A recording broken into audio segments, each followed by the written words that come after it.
Hello dear students, मैं Ajay Kumar Sharma, Guda education hub, Guda Gorji Jhunjhunu online classes में एक बार पुनः आप लोगों का स्वागत करता हूं। तो कैसे हो स्टूडेंट्स? तो अब हम बात करते हैं कि 10th की परीक्षा आप लोगों ने दे ली। अब हम बात कर लेते हैं कि भाई 10th के बाद हमें मेडिकल फील्ड में जाना है, डॉक्टर बनना है, तो उसके लिए हम बायोलॉजी का चुनाव करते हैं। और बायोलॉजी के अंदर हम बात कर रहे थे किसकी? टॉपिक सेल की, ठीक है। और सेल के बारे में हमने बात कर ली थी, सेल की डेफिनेशन, सेल क्या होता है, ठीक है ना। कोशिका या सेल थ्योरी के बारे में भी हम बात कर चुके थे और सेल वॉल के बारे में भी हम बात कर चुके थे। अब हम नेक्स्ट स्ट्रक्चर की बात करते हैं, क्योंकि अपन बात कर रहे थे सेल ऑर्गेनेल्स या स्ट्रक्चर ऑफ सेल्स, और स्ट्रक्चर ऑफ सेल्स के अंदर हमने सेल वॉल तक बात की थी। सबसे बाहर जो दृढ़ एवं निर्जीव लेयर पाई जा रही थी, जिसको हमने नाम दिया था कोशिका भित्ति, ठीक है ना। अच्छा, जिसके बारे में किसने बताया था? रॉबर्ट हुक ने। अब हम आगे बात कर लेते हैं किसकी, कि मेनली कोशिका भित्ति के अंदर एक और परत पाई जाती है, ठीक है, एक और परत पाई जाती है। लेकिन हम बात करें एनिमल सेल की, तो एनिमल सेल में सबसे बाहर वाली कैसी? देखो, अगर अपन जिसको हम क्या बोलते हैं? सेल मेम्ब्रेन, यानी इसको हम क्या बोल देते हैं? कोशिका झिल्ली कहते हैं, ठीक है, या कोशिका कला कह देते हैं, ठीक। हम बात कर लेते हैं कि अपन ने देखा कि ये क्या है? सेल है, और इस सेल के ऊपर क्या पाई जा रही है? एक लेयर पाई जा रही है, ये लेयर, ठीक है। अब देखो ये लेयर क्या होती है?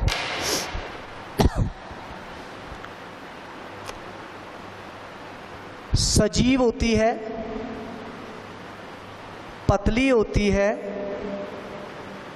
लचीली होती है, चयनात्मक पारगम्य होती है, ओके। सजीव, पतली, लचीली, चयनात्मक, पारगम्य परत क्या कहलाती है? कोशिका झिल्ली, ठीक है। यानी कोशिका के ऊपर पाई जाने वाली एक सजीव, पतली, लचीली, चयनात्मक, पारगम्य युक्त जो झिल्ली होती है, उसको हम क्या कह देते हैं? कोशिका झिल्ली कह देते हैं, ठीक है ना। अब देखो हम बात कर लेते हैं सब कि कोशिका झिल्ली के बारे में अलग अलग वैज्ञानिकों ने इसका अलग अलग नामकरण किया। उदाहरण के लिए बात कर लेते हैं, देखो कि एक वैज्ञानिक थे जिनका नाम था नेगेली एंड क्रेमर। क्या थे?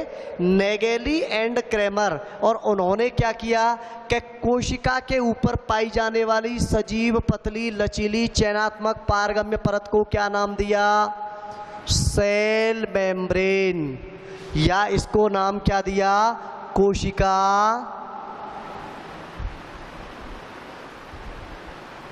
कला नाम दिया, ठीक है। नेक्स्ट अगली बात कर लेते हैं। उसके बाद एक वैज्ञानिक थे जिनका नाम था जे.क्यू. प्लोवर। क्या था? जे.क्यू. प्लोवर। इन्होंने क्या किया? देखा कि कोशिका के ऊपर पाई जाने वाली एक सजीव, पतली, लचीली, चयनात्मक, पारगम्य परत, और उस परत को इन्होंने क्या नाम दिया? Plasma lemma. यानी इन्होंने इसको क्या नाम दिया? प्लाज्मा लेमा नाम दिया, ठीक है ना। उसके बाद एक वैज्ञानिक थे जिनका नाम था रॉबर्टसन। क्या था? रॉबर्टसन। और रॉबर्टसन ने इस परत को क्या नाम दिया? देखो, इन्होंने दिया यूनिट मेम्ब्रेन, या जिसको हम क्या बोल देते हैं? इकाई कला, ठीक है। और इकाई कला इन्होंने क्यों दिया? इन्होंने देखा कि कोशिका चाहे वो प्रोकैरियोटिक है, चाहे वो लिविंग ऑर्गेनिज्म या जो जीव है प्रोकैरियोटिक सेल है, चाहे यूकैरियोटिक सेल है, उन पर पाई जाने वाली परत कैसी होती है? एक ही प्रकार की होती है। एक चीज। दूसरा, कोशिका के अंदर पाए जाने वाले क्या? कोशिका के अंदर पाए जाने वाले जो कोशिकांग होते हैं और उन कोशिकांगों पर यदि कोई परत पाई जा रही है या बाह्य आवरण पाया जा रहा है तो उस बाह्य आवरण की संरचना भी कैसी है, सेम टू सेम ऐसी थी जैसी कोशिका के बाहर ये परत पाई जा रही है। इसका मतलब चाहे वो कोई कोशिकांग है, चाहे कोशिका है, चाहे वो कोशिका प्रोकैरियोटिक जीव की है, चाहे वो यूकैरियोटिक जीव की है, अगर उसकी संरचना की बात करें तो वो एक ही प्रकार की है, सेम है। इसीलिए इन्होंने क्या नाम दे दिया, यूनिट मेम्ब्रेन या इकाई कला। इकाई कला, इकाई मतलब एक ही प्रकार की है, एक ही या एक समान, कला झिल्ली। ओके, चलो आ जाओ बेटा। अब हम बात करते हैं बेटे कंपोजिशन की। कंपोजिशन का मतलब होता है इसका संगठन, और संगठन मतलब क्या जो कोशिका झिल्ली है वो किन पदार्थों से मिलकर बनी हुई है। तो देखो कंपोजिशन की यदि हम बात करें तो मेनली कोशिका झिल्ली है वो किससे बनी हुई होती है। देखो नंबर 1 लिपिड, प्रोटीन और कार्बोहाइड्रेट, ठीक है ना। अच्छा, औसत अगर अपन देखें, क्या देखें, औसत अनुपात यदि देखा जाए किसका, इन तीनों पदार्थों का, तो देखो ध्यान रखना कि कोशिका झिल्ली में लिपिड की मात्रा लगभग कितनी होती है, 40%। मतलब कोशिका झिल्ली में लिपिड कितना होता है, 40%। प्रोटीन की बात करें तो प्रोटीन कितनी होती है, 58 से 59%। और यदि हम कार्बोहाइड्रेट की बात करें तो कार्बोहाइड्रेट सबसे कम मात्रा में पाया जाता है और इसकी मात्रा केवल कितनी होती है, 1 से 2%, ठीक है। अच्छा, लिपिड भी देखो किस फॉर्म में मिलता है। कोशिका झिल्ली में लिपिड है वो मेनली फॉस्फोलिपिड के रूप में, कोलेस्ट्रॉल के रूप में या ग्लाइकोलिपिड के रूप में होता है, ठीक है। दूसरी बात, अगर हम प्रोटीन की बात करें तो कोशिका झिल्ली में प्रोटीन कौन सी, आर्जिनिन एवं लाइसिन है ना, इनकी मात्रा अधिक पाई जाती है इस प्रोटीन में, ठीक है ना। ये चीज़ ध्यान रखना। दूसरी बात, ये तो औसत मात्रा थी। उसके अलावा यदि हम बात करें अलग अलग सेल की तो हो सकता है कुछ सेल में इनकी, देखो याद रखना कंपोजिशन तो वही होगी, लिपिड, प्रोटीन और कार्बोहाइड्रेट, लेकिन हो सकता है इनके अनुपात में कुछ मात्रा में क्या हो सकता है, अनुपात ऊपर नीचे हो सकता है, ठीक। जैसे हम बात करें मानव, और मानव की क्या, आरबीसी, मानव की क्या, आरबीसी। अब देखो मानव की जो आरबीसी है ना, इसमें लिपिड कितना होता है, 40%, लेकिन इसमें प्रोटीन की जो मात्रा होती है ना वो केवल कितनी होती है, 52% होती है, ठीक है। यानी मानव की आरबीसी में लिपिड कितना होता है, 40%, लेकिन प्रोटीन की मात्रा कितनी होती है, 52%। तो थोड़ा बहुत इनके अनुपात में अंतर हो सकता है, ठीक है। ये बात हो गई। अब देखो हम बात करेंगे कि साहब कोशिका झिल्ली और कोशिका झिल्ली की संरचना, और उसके बाद ध्यान रखना कि कोशिका झिल्ली की संरचना को लेकर कई वैज्ञानिकों ने अपने अलग अलग क्या प्रस्तुत किए थे, मत प्रस्तुत किए थे, ठीक है ना।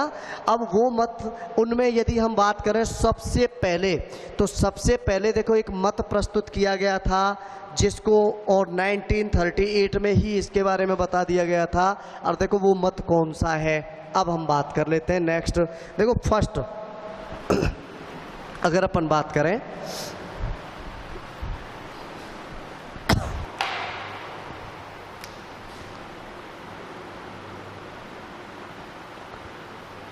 डैनियल और डॉब्सन, ठीक है। डैनियल और डॉब्सन ने क्या किया था, एक मत प्रस्तुत किया, किसको लेकर, कोशिका झिल्ली की संरचना को लेकर, और उस मत का नाम क्या दिया इन्होंने, त्रिस्तरीय या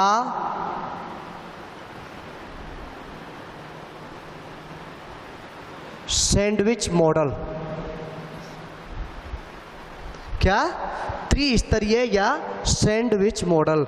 नाम से क्लियर हो रहा है, रटने की जरूरत नहीं है।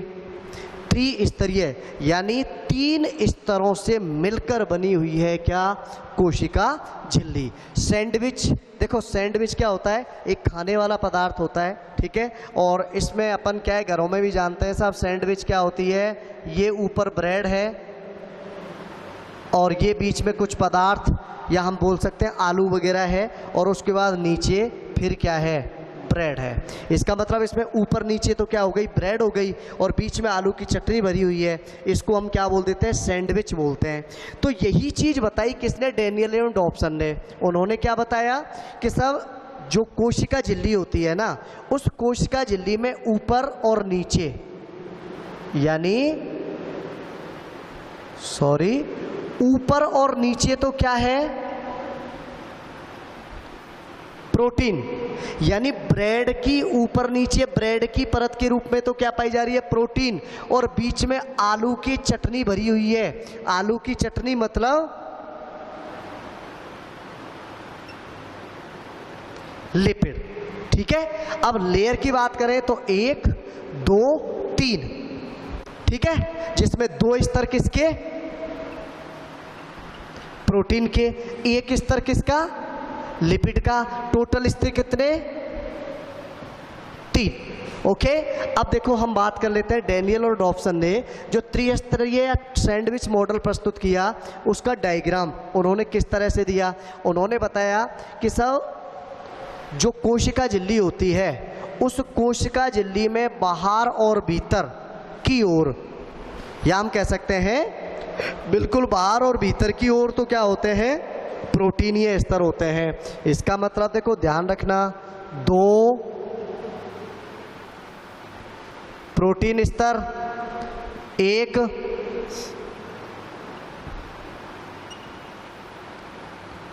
लिपिड स्तर। और जो लिपिड होती है ना, ये लिपिड स्तर होता है, ये कैसा होता है, एम्फीपैथिक। यानी ये कैसा होता है, एम्फीपैथिक द्विआण्विक स्तर होता है। अब तुम कहोगे सर एम्फीपैथिक क्या होता है, तो देखो इसकी अपन स्ट्रक्चर ही बना लेते हैं। हम बना लेते हैं इसकी स्ट्रक्चर, जैसे देखो ये है,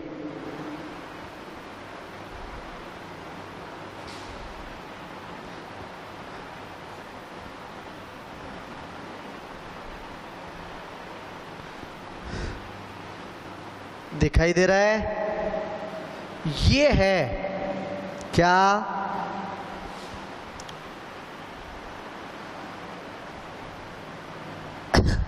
द्विआण्विक का मतलब क्या हुआ, देखो एक चीज ध्यान रखना, ये पूरा स्तर क्या है,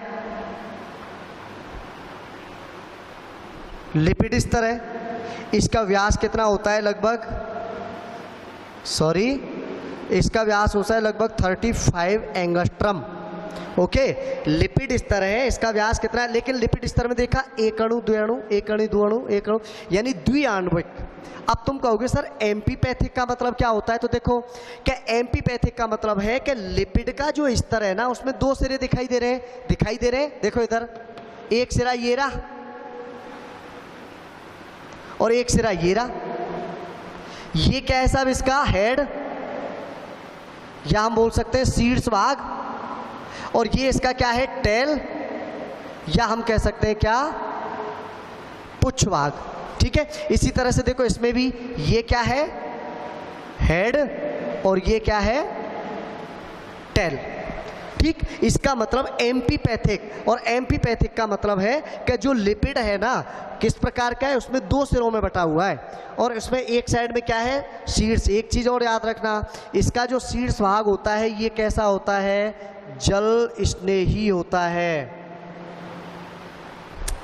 ठीक है, और इसका टेल भाग होता है, ये कैसा होता है, जल विरागी होता है। अब नाम से क्लियर पता चल रहा होगा, जल स्नेही, इसका मतलब जल से प्रेम करने वाला होता है, इसका मतलब जल में घुल जाएगा ये भाग। लेकिन इसका ये भाग है, ये कैसा है, जल विरागी है, इसका मतलब ये जल में घुलेगा नहीं। ठीक है, अच्छा दूसरी बात, अब देखो इसमें क्या देखोगे तुम, नेक्स्ट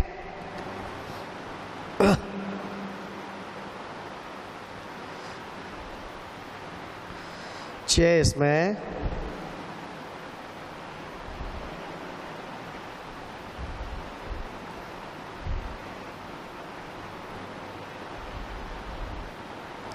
ठीक है, या तो ऐसे बना सकते हो और या फिर डायरेक्ट इस तरह से भी बना सकते हो, कोई दिक्कत नहीं है।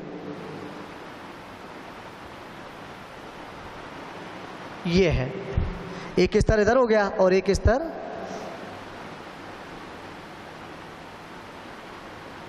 ये हो गया। ठीक है, अब देखो ये दिखाई दे रहा है, ग्रीन कलर से मैंने बनाया है। ये क्या है?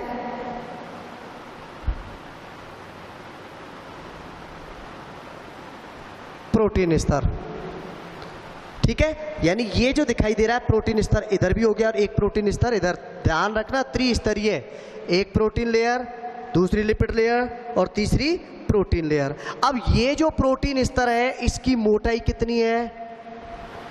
20 एंगस्ट्रम। ये जो प्रोटीन स्तर है देखो इधर अंदर की तरफ, ये भी क्या है? प्रोटीन स्तर है। इसकी भी मोटाई कितनी है? 20 एंगस्ट्रम। ठीक है, अगर अपन टोटल बात करें तो ये प्रोटीन के कितने? 2 स्तर, 20 एंगस्ट्रम मोटाई ये हो गई, 20 एंगस्ट्रम मोटाई ये हो गई टोटल। ठीक है, कुल प्रोटीन स्तर का व्यास कितना हो गया भाई? 40 एंगस्ट्रम। इसका मतलब प्रोटीन स्तर 40 एंगस्ट्रम और लिपिड स्तर 35 एंगस्ट्रम। इसका मतलब क्या हुआ कि डैनियल एवं डॉब्सन के अनुसार यदि हम बात करें कोशिका झिल्ली का व्यास, तो कोशिका झिल्ली का व्यास कितना हो गया? 75 एंगस्ट्रम। और ध्यान रखना कोशिका झिल्ली का व्यास 75 से 100 एंगस्ट्रम ही होता है। तो ये हो गई बात। अब देखो इसमें छोटे छोटे जो क्वेश्चन बनते हैं तुम्हारे। ठीक है, नंबर 1, प्रोटीन स्तर है वो किस, प्रोटीन स्तर लिपिड के किस भाग की ओर जुड़ा हुआ है? तो प्रोटीन स्तर किधर की ओर है? हेड की ओर, शीर्ष भाग की ओर। ठीक है, दूसरी बात इसमें भी यही पूछ लिया जाता है कई बार कि जो कोशिका झिल्ली में पाए जाने वाला लिपिड का शीर्ष भाग कैसा होता है? जलस्नेही। पुच्छ भाग कैसा होता है? जल विरागी। और कोशिका झिल्ली में लिपिड के दोनों जो अणु होते हैं द्विआण्विक, मैंने लिखा है सब एम्फीपैथिक द्विआण्विक। लिपिड स्तर कैसा है? तो द्विआण्विक का मतलब डबल अणु। देखो, और इन दोनों अणुओं के क्या टेल भाग आपस में एक दूसरे की ओर या एक दूसरे से जुड़े, किसके द्वारा? देखो इनके बीच में लग रहा है वांडर वाल बल। कौन सा? वांडर वाल बल द्वारा ये जुड़े होते हैं। अच्छा, दूसरी बात, और ये जो प्रोटीन स्तर है ये किस भाग की ओर? तो याद रखना हेड की ओर। और इस हेड के और ये बीच में ये किसके द्वारा आपस में जुड़े होते हैं? हाइड्रोजन। चलो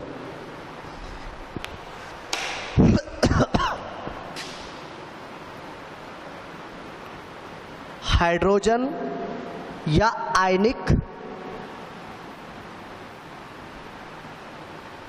बंध द्वारा। अब देखो याद रखना, लिपिड के पुच्छ भाग या दोनों अणु आपस में किस बल द्वारा जुड़े होते हैं? वांडर वाल बल द्वारा। ठीक है, अच्छा, और प्रोटीन स्तर लिपिड स्तर से, देखो प्रोटीन स्तर ये रहा, लिपिड स्तर ये रहा, और ये प्रोटीन लिपिड स्तर के कौन से? शीर्ष भाग की ओर जुड़ा हुआ है। देखो शीर्ष भाग की ओर जुड़ा हुआ है और किस बल द्वारा? हाइड्रोजन या आयनिक बंधों द्वारा जुड़ा हुआ होता है। याद रखना, हाइड्रोजन या आयनिक बंधों द्वारा जुड़ा होता है।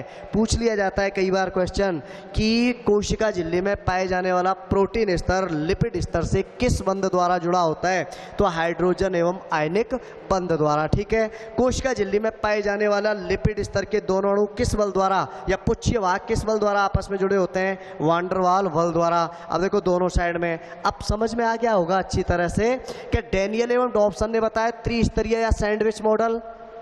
त्रिस्तरीय 3 स्तर पाए जाते हैं, 2 प्रोटीन स्तर, 1 लिपिड स्तर मध्य में। इसका मतलब ऊपर और नीचे प्रोटीन के स्तर यानी ब्रेड के रूप में, और बीच में आलू की चटनी मतलब लिपिड भरा हुआ है। ठीक है ना। लिपिड की क्वालिटी या लिपिड किस टाइप का होता है? एम्फीपैथिक द्विआण्विक। एम्फीपैथिक का मतलब कि लिपिड में पाए जाने वाला जो लिपिड पाया जा रहा है उसके 2 सिरों में बटा हुआ है, एक शीर्ष भाग और एक पुच्छ भाग। शीर्ष भाग कैसा? जल स्नेही। पुच्छ भाग कैसा? जल विरागी। और लिपिड की मोटाई कितनी? लगभग 35 एंगस्ट्रम। प्रोटीन स्तरों की मोटाई कितनी? 20 एंगस्ट्रम, 20 एंगस्ट्रम, टोटल कितनी? 40 एंगस्ट्रम। इसका मतलब अब देखो ये, तो देखो हम बात कर लेते हैं कि मान लो अब ये है ना, तो एक तरह से अपन ने क्या किया साहब, कोशिका झिल्ली बनाई। तो कोशिका झिल्ली किस तरह से बनेगी? मान लो ये कोई कोशिका है, तो इसमें ये कोशिका झिल्ली, ये तो प्रोटीन स्तर हो गया अंदर वाला, ये तो क्या हो गया? प्रोटीन स्तर हो गया अंदर वाला, ठीक है। उसके बाद इसमें क्या है साहब, ये कौन सा, ये हो गया क्या, कौन सा पार्ट? लिपिड, ठीक है, ये हो गया लिपिड वाला भाग। और उसके बाद इसके ऊपर फिर क्या है? प्रोटीन की लेयर है, ठीक है। ये फिर प्रोटीन की लेयर। अब देखो एक चीज याद रखना, ये हो गई। अब ये टोटल ये है, इसका मतलब यहां से लेकर यहां तक ये क्या है? कोशिका झिल्ली। कितनी मोटाई? लगभग 75 एंगस्ट्रम। इसके बाहर और अंदर की तरफ किसके? प्रोटीन स्तर, बीच में किसका? लिपिड स्तर। समझ गए ना? ये बात हो गई साहब डैनियल और डॉब्सन के कौन से? त्रिस्तरीय या सैंडविच मॉडल, ठीक है। इसके बाद अपने नेक्स्ट मॉडल के बारे में बात करेंगे। तब तक के लिए धन्यवाद। देखते रहिए ऑनलाइन क्लासेस में अपने और अच्छी तरह से पढ़ाई करते रहिए।